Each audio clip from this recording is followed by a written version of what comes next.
Person is unable to say anything intelligible, try playing 20 questions. Are we talking about a glass of water? Are we talking about clothes? Use gestures, pictures, and objects when appropriate. Ask him questions, because he can say yes or no a lot of times to a question that he can't get the whole sentence straight. Like I'll say, are we talking about a person? Are we talking about a place? Are we talking about food? And actually, I ask him, talking about a person, he'll say yes or no. We're talking about a place, he'll say yes or no. And then, if we're talking about a place, I'll say, we're talking about home. Are we talking about your home? We're talking about, Terry's house. And you just go through all that. And eventually, when you know the topic, then you can kind of understand what it is he's trying to communicate to you. For some people with aphasia, written words can help to increase understanding and expression of ideas. Ask the person to read or point to words. Reading aloud can improve speech. People with aphasia often have a hard time finding a particular word. It may be helpful to repeat what he has said thus far. You can try using a sentence completion. I want to put on my blank. He may be able to say, I want to put on my shoes, by using the sentence completion, where he wouldn't be able to come up with the word shoes on his own. I know it, I just can't say it out to you. I know what the thing. And that's one thing too that we will do is start to say the word, and a lot of times that'll trigger it and she can say it. A routine daily schedule is helpful. Being in a predictable situation promotes a sense of safety. Repeated exposure to the same objects and events provides an opportunity for relearning language. Signs indicating objects or areas within the home can sometimes help a person to relearn language skills. Be honest. Tell the person that you can't understand what he or she is trying to tell you by saying, I can't understand what you're trying to say, rather than, you're not speaking clearly. Try changing the subject or coming back to it later if he or she is impossible to understand.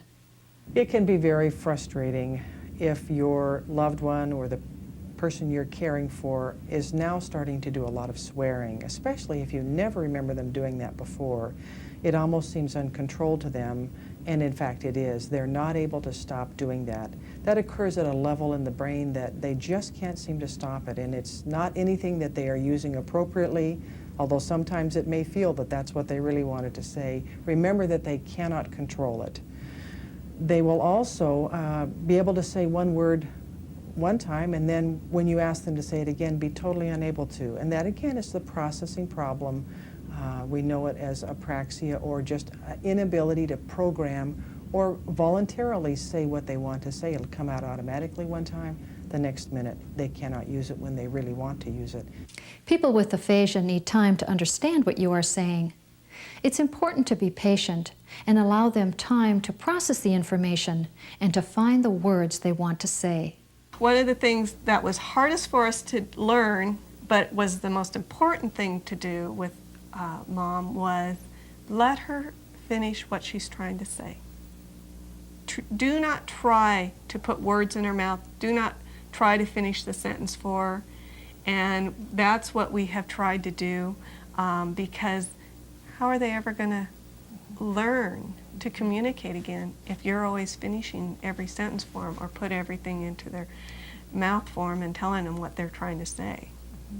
And I think that's one of the hardest things. I see her friends still do it because they don't understand that. You just need to have some patience. Give them a little bit of time.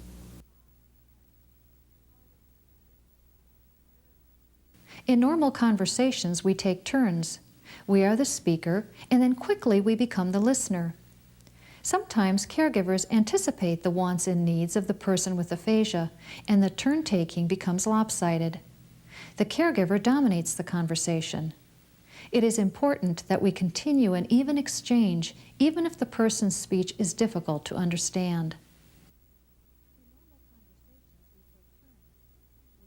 Keep a positive attitude. Take time to do the things you enjoy.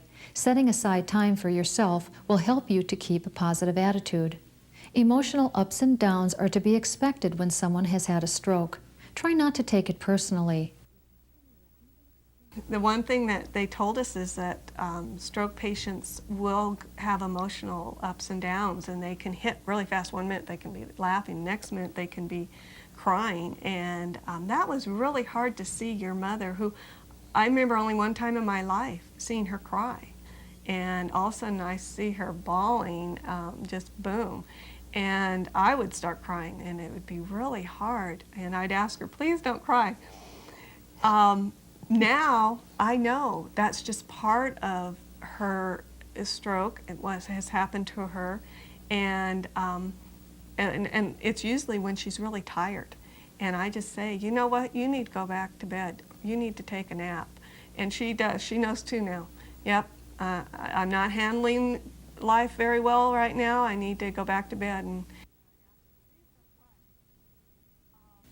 When you're caring for someone with aphasia, share the responsibility as much as possible.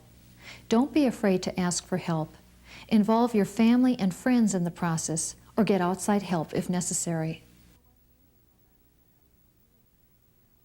Stimulate new ideas and topics by getting the person involved in outside activities. It can be helpful to take a walk or go for a ride in the car.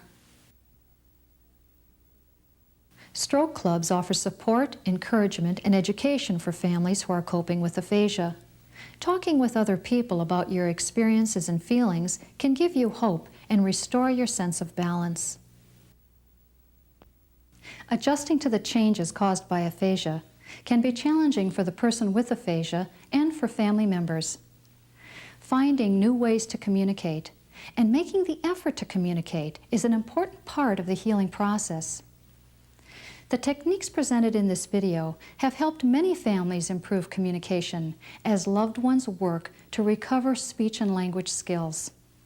If you try just one of these techniques and it works, it opens the door to communication. It is well worth the effort.